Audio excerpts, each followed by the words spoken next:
Feeling drained from office politics and worn out by workplace dynamics, my husband Fred was at his wits' end.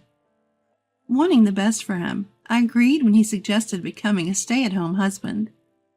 But then, I found out he was betraying me, exploiting his new role at home.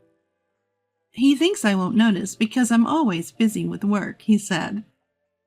And I caught him embracing another woman. Fury boiled within me, and I vowed to get my revenge. I'm Martha, a 28-year-old office worker. Fred and I have been married for 3 years, and I'm the primary breadwinner for our household. When we first got married, both of us had jobs, but my husband reached his limit with office politics and the work environment and decided to quit. He expressed a desire to become a stay-at-home dad, which threw me off a bit initially.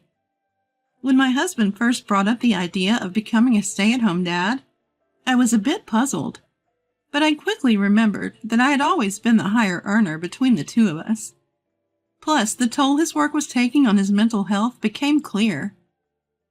Putting all that together, I concluded that this arrangement was what suited us best as a couple. However, even though couples like us are becoming more common, it's still not the norm, especially for people of our parents' generation. This setup might be hard to believe. My in-laws, who are close neighbors and generally good to us, also found it difficult to understand at first. Are you sure about this, Martha? Regardless of how much you earn, it's a lot to shoulder, my mother-in-law cautioned. My father-in-law added, Maybe I'm old-fashioned, but what about when you decide to have kids? And can Fred even manage household chores? Have you thought about that? They were concerned about our future, and their words made sense. They weren't worried about appearances. They genuinely cared about us. I felt thankful for that, recognizing once again how fortunate I was to marry into such a caring family. We understand your concerns, I said, and we want to share our plans to ease your minds. I carefully addressed each concern and question raised by my in-laws. For worries about income, I showed them my earnings. Regarding pregnancy and childbirth, I explained the benefits from my company. I emphasized how my workplace is women-friendly, mentioning paid family leave among other things. Luckily, the company I work for offers excellent benefits for women, making family leave a stress-free option. As for Frederick's lack of domestic skills, I said I'd teach him and we'd figure it out. Once I'd covered these details, my mother-in-law said, I see you and Frederick have thought things through. If you're this prepared for the future, I have no complaints. What about you, dear? My father-in-law nodded. Comparing our generation to today's youth isn't fair. If you two are satisfied and have few concerns, it's not our place to intervene. Martha, please continue to look after Frederick. My husband's bear-like father, as people call him, made this polite request. He's an imposing figure, but I know he's kind-hearted. So it was a relief and a blessing that both my mother-in-law and father-in-law understood. However, they had one condition. In exchange for our approval, not that it's a big deal, mind you, please let me teach Frederick housekeeping tasks. We don't want to burden you any further, Martha. Honestly, I was thrilled when my mother-in-law offered to teach my husband how to do housework. With my job taking up most of my time, I knew I couldn't commit to teaching him myself. I'm not even that great at housework to begin with. My mother-in-law, on the other hand, has years of experience as a housewife. It eased my worries about both the quality of the teaching and the time commitment. So, do you think you could let us handle this?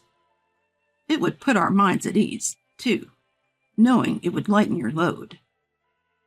My father-in-law seemed to be considerate, not wanting me to worry too much. He wholeheartedly agreed with my mother-in-law's suggestion. Just by that, I could tell how much both of them genuinely cared for us. Feeling warmth from their kindness, my husband and I decided to lean on them a bit. After that, my mother-in-law started visiting, almost daily, teaching my husband the ropes around the house. Since he had declared he wanted to be a stay-at-home husband, he was keen on learning from her, and she was more than happy to teach him everything she knew. Today, I made a creamy salmon dish. How's the taste? It's delicious as always, thank you.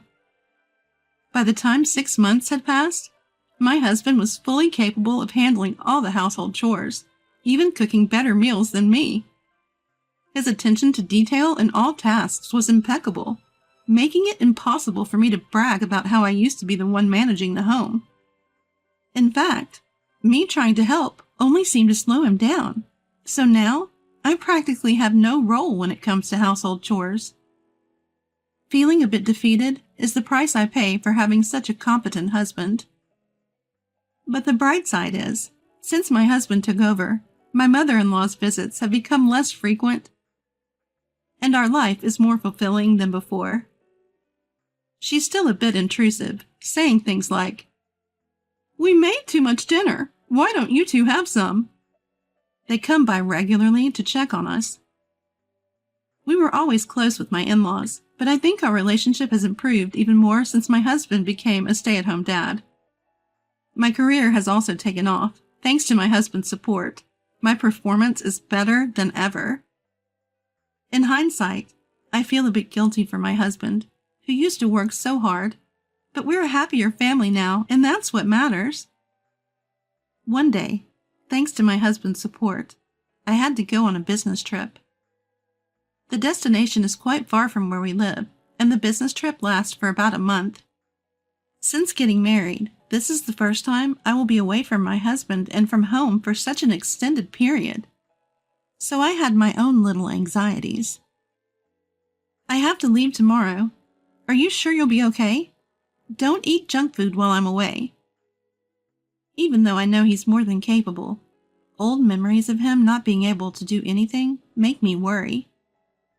With a wry smile, he says, "I'm not a child. While you're away, I'll take care of the house. Just focus on your work and do your best." Hearing this, I felt even more reliant on him. I find myself relying on my husband more than ever. It's simple, but just that realization alone blows away my earlier anxieties. And the next morning, I head off to my business trip with a renewed spirit. While busy with work at the location, I still make sure to call my husband at the end of the day to catch up and share how things are going for each of us. Today, this happened. Yesterday, I met that person. These everyday conversations helped heal my work weariness. Is that you, Phil? I'm Frederick's wife. Thank you for everything you did for us. During a business trip, I unexpectedly run into someone I know. This person is Phil, my husband's former boss. He's the one who supported my husband through rough times at work, someone my husband looked up to and respected a lot. My husband even brought him to our house more than once. Turns out, after my husband left his job, Phil also resigned due to family issues and had joined the company I was currently dealing with on my trip. Today, he was here to help with the project I was managing. We catch up and share what's been going on in our lives. After a long conversation, Phil says, "It's really a shame about Frederick. Although he was at fault, it's just sad." I guess he's talking about my husband's resignation. But what does he mean by he was at fault? From Frederick, I'd only heard about difficult work relationships and issues with the company structure. I'd never heard anything suggesting Frederick himself was problematic. So Phil's comment raises some questions for me. Noticing my confusion, Phil realizes I don't know the full story. "You didn't hear about it? Oh, it's terrible," he says, covering his face with his hands. Hearing this, I realize that work can wait. I quickly wrap up the project, give my bosses an overview, and finish handing over my responsibilities at the trip location. I'm surprised at my own efficiency as I finish all my tasks and rush back home. The goal is to confront my lying husband. And if what I heard from Phil is true, It's to catch evidence of whatever may be happening right at this moment. I cut my business trip short and get on a plane right away. As soon as I arrive at the airport, I hail a cab. Throughout this, the only feelings I have are of disappointment and anger towards my husband's betrayal. With those emotions, I arrive home, making sure to be as quiet as possible as I enter the house. I can't see my husband in the living room. I have plenty I want to say and do, but first, let's find out where he is. Just so you know, it's totally fine doing this at home, right? She won't be back from her business trip for a while, so it's all good.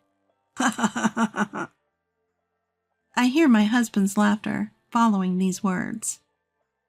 Suppressing the urge to burst into the room in anger, I quietly step outside to avoid being noticed by my husband. I pull out my cell phone and dial. Mother-in-law, I'm sorry for the urgency. Can you come over right now? I explain the situation over the phone to my mother-in-law, who agrees to come immediately. It's a short walk from my in-laws' house, just about 10 minutes. Before long, my mother-in-law shows up, bringing my father-in-law along after hearing the story. We should go inside now. They should still be in there. I take the visibly furious pair back into my home. Our target is the shower room, where voices of a man and woman still mingle. As we approach, my father-in-law grimaces at the sound from the shower room. My mother-in-law looks like she's about to explode, her face distorted with outrage.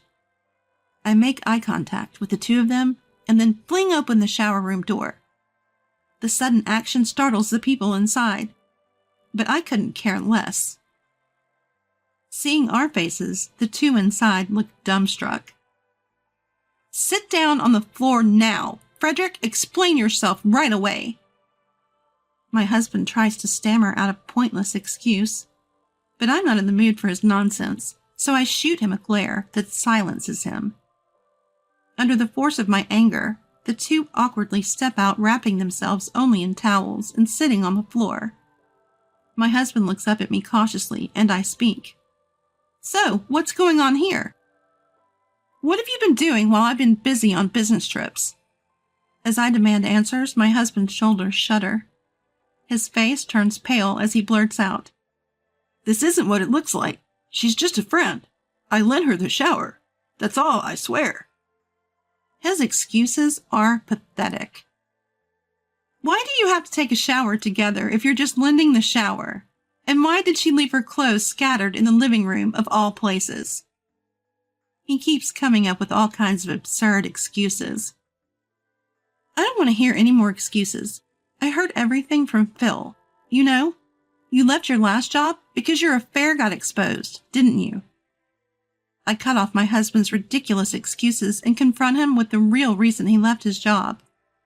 What Phil had told me was so shocking, it was more than enough to push my anger over the edge. Choosing to become a stay-at-home husband after retirement was just to secure time for an affair with this woman. When I think about it, it makes me feel pathetic. Of course, people will distance themselves from you. You hit on your subordinate while you have a wife. Did you think you could get away with it if you kept it a secret from me? He keeps lying about the reason for his resignation and won't end the affair as long as he thinks he won't get caught. And on top of it, he's enjoying his ongoing affair with the money I've been making. This is unacceptable, and I have no intention of forgiving him. Well, it was a small mistake. I still love you more than anyone. I don't care about her. I'll break up with her right away if you say so. The woman who had been cowering behind my husband lifts her face at this sudden betrayal.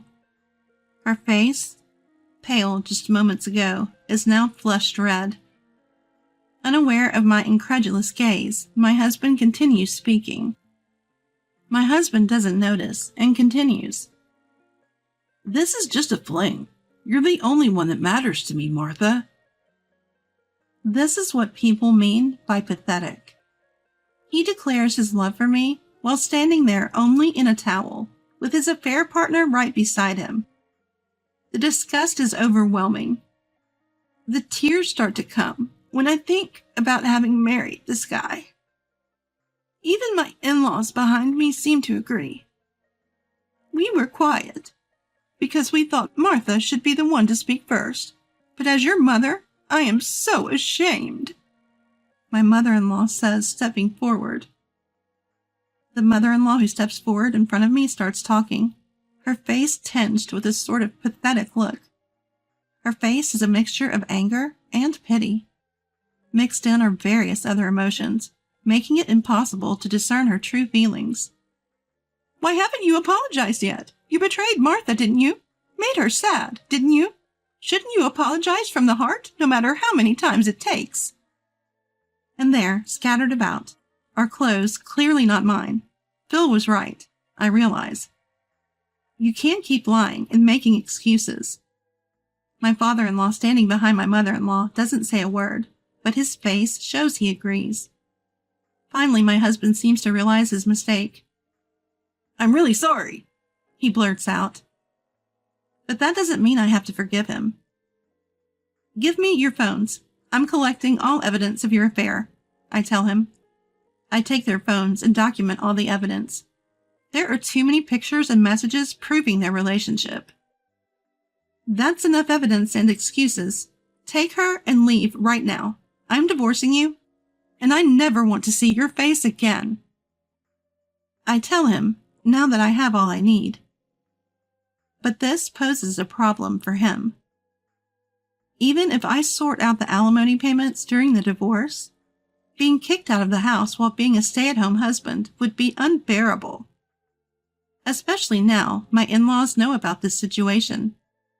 Given their attitude, it'll be hard to go back to my parents' house after leaving here.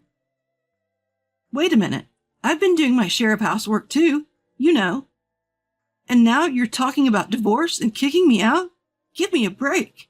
Can we please try again? My husband pleads, throwing away his pride. Just as I'm finding him annoying, my father-in-law makes his move. What you've done is a betrayal to Martha and to us. Stop causing her more trouble. With that, father-in-law grabs my husband by the collar. Dad, what are you doing? That hurts. My husband, whom I've described as bear-like, is shrieking as he's held by father-in-law's large frame. Father-in-law keeps a tight grip on his son, grabbing his discarded clothes from the ground as well. He then drags him to the front door and unceremoniously tosses him outside. This is the last straw. Never show your face in front of Martha or us again. Next time won't be so easy for you. A declaration that signifies he's disowned by the family. My husband slumps in defeat at the front doorstep. Then my father-in-law quickly tells the mistress to get dressed, and she's thrown out as well. Wait, seriously, please forgive me, Dad, Mom, Martha. My husband pleads, in nothing but a towel around his waist, but no one is there to listen. You should have been finding a new job instead of having fun in the shower. Goodbye. I say just that, and then close the front door, locking it behind me. I put all my emotions into turning that key, hoping I'll never have to see my husband's face again. Despite all this, my husband kept saying, I don't want a divorce. But my furious in-laws made him sign the divorce papers, and we are now officially separated. He abandoned his mistress during the shower incident, so they broke up too. Of course, I claimed alimony during the divorce trial. Though we did have to divide our assets, the amount I received as a settlement in the divorce court was fairly substantial, considering the length of his affair and the emotional toll it took on me. As a result, my husband had to pay out of the assets we divided, leading him to a pretty tough financial situation. It goes without saying that his parents severed all ties with him. Now he's jobless, familyless, and broke. Pushed out into the world all alone. As for Catherine, Rumors of her affair have spread, causing her to lose her standing at work. My husband is now juggling multiple part-time jobs just to scrape by. As for me, the experience has been liberating in many ways and allowed me to focus more on my career. As a result, I've achieved significant milestones and moved up the corporate ladder at an unusually fast pace for my age. I still have a lot to learn, but I'm living fulfilling days. Although I've lost any formal relationship with my in-laws due to the divorce, we still keep in touch. We may have lost the legal bonds of family, but the emotional connection remains. To me, they're like a second set of parents, and I plan to cherish this relationship as I move forward in life.